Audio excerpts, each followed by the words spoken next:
সালাম আলাইকুম। কথা বলছি বাহরাইনের এত বিশাল বিশাল রাস্তাগুলোতেও এখানে ট্রাফিক পুলিশ আছে, প্রত্যেকটা মোড়ে মোড়ে ট্রাফিক পুলিশ আছে। তাছাড়াও এই পুরোটা রাস্তাটাকে নিয়ন্ত্রণ করা হচ্ছে অটোমেটিক ভাবে। সেটা কিভাবে? সেটা হচ্ছে আপনার 4-5 কিলোমিটার পরে পরেই একটা ফিলারের সাথে একটা ক্যামেরা লাগানো আছে। এই ক্যামেরার মাধ্যমে সমস্ত কিছু, সমস্ত গাড়ির সমস্ত গতিবিধি হইতে সমস্ত ভুল ভ্রান্তি গুলা সবকিছু এই ক্যামেরার মাধ্যমে জাস্টিস করা হয় এবং এই ক্যামেরার মাধ্যমে সবকিছু নিয়ন্ত্রণ করা হয়।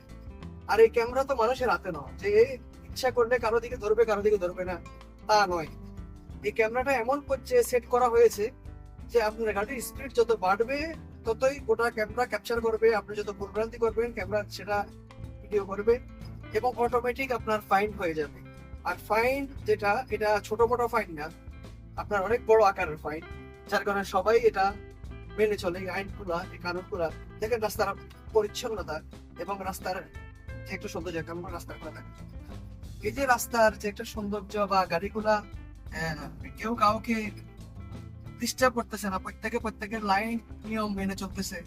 তার একটাই কারণ, সেটা হচ্ছে সমস্ত কিছু ক্যামেরার মাধ্যমে জাস্টিস করা হচ্ছে, অবজার্ভ করা হচ্ছে।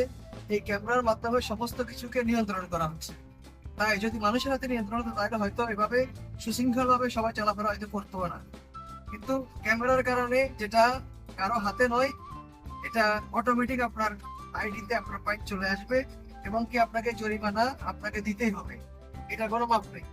এই জন্যই সুশৃঙ্খল ভাবে রাস্তায় গাড়ি ঘোড়াগুলো চলাফেরা করে। আমাদের দেশে তো এই সিস্টেম গুলো না থাকার কারণে একটা এদিক থেকে আসে, একটা ওই দিক থেকে আসে, কোনো রকম কোনো নিয়ম শৃঙ্খলা, কোনো কিছু মানার কোনো ইয়ে নেই।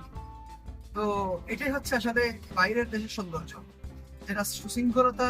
তারা সম্পূর্ণ কিছু অটোমেটিক ভাবে ইউরোপকে ফলো করে, আর সবকিছু তারা এভাবেই নিয়ন্ত্রণ করে। ঠিক আছে, আল্লাহ হাফেজ।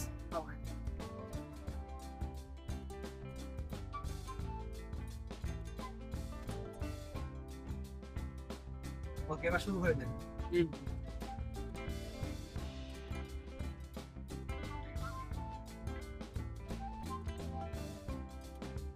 যে ক্যামেরা গুলো, এই যে আরেকটা ক্যামেরা, স্কিপ করে দেন, সামনে গেলে